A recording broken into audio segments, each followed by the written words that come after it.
let's talk about what actions and decisions are in your immediate sphere of influence as somebody who works in the government. I'm a management and programs analyst. I work in the national security community. I spent 3.5 years as a contractor at DHS HQ. If you read the mainstream press, like they all have Signal accounts, text them, leak everything you can. The journalists I've dealt with have been super ethical in ways to shield me, to be the source of the leaks. Groups on the outside being able to show solidarity with federal workers. Making sure that we're naming what is happening as a coup. Totally agreed. In the ShutDown DC conversations that I've been having, and that's not on the federal side, we also are often saying, like, call it a coup. It's a coup. Don't let anyone tell you it's not. President Harry S. Truman famously said, "I thought I was the president, but when it comes to these bureaucrats, I can't do a damn thing." So the bottom line with this is that we all, as ordinary people and as federal workers, have power. If masses of people engage in non-cooperation, no ruler can stay in power. Bureaucracy is a really powerful pillar. And, federal workers have unparalleled familiarity with the bureaucratic process. They know how to speed things up. They know how to slow them down. They have access to critical information about policies that are being considered and implemented. They can participate in internal decision-making. They can provide or deny knowledge and expertise that those at the top of the bureaucratic totem pole need. It ultimately comes down to individual decisions and personal choice.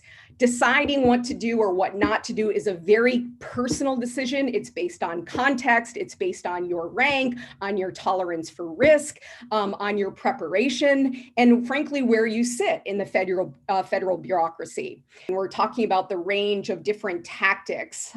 We talk about acts of commission and acts of omission. And another act of commission, albeit highly, risky, and there are a number of great downsides, is leaking. So leaking information about pending or actual policies with journalists, with activists, influential people on the outside. So another act of commission is creating parallel structures or self-organizing units. So organizing in the office place, in the workplace. As an attorney in the federal government, I am finding the chat suggestions very interesting, and I just do want to remind people that we lose our status as federal employees if we strike. And there's been a little conversation going on here, for example, about Black Lives Matter and how that is an example of a nonpartisan political statement. I guess that's been previously litigated, but whether or not you do a misdemeanor or an infraction on federal property or on public property really doesn't affect most of the jobs that you would be considered for, just as a sideline note. Yeah, okay. As an attorney, I think we're highly, that's one of the things we have to be careful about.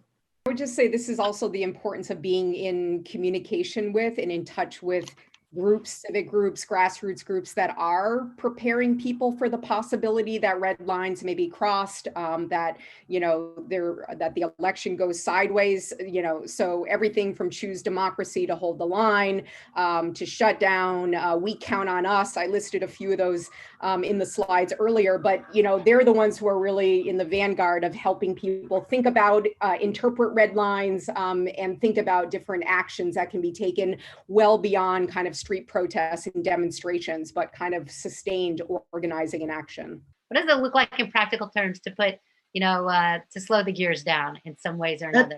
At the Department of Labor, it takes the form of several rounds of the cost-benefit analysis for a new regulation. And when people were cheating on the numbers, a copy of that draft got leaked to the Daily Labor Report, and it got published and it got sent to a congressperson. And the Office of Inspector General opened an investigation on who was cheating on the numbers. So again, that's sort of a combination of tactics. It's making a really good paper trail. It's making sure that document got out to someone who could make use of it, and then Congress getting the Office of Inspector General involved. It was really a way to stop that thing just in its tracks, and it worked really well.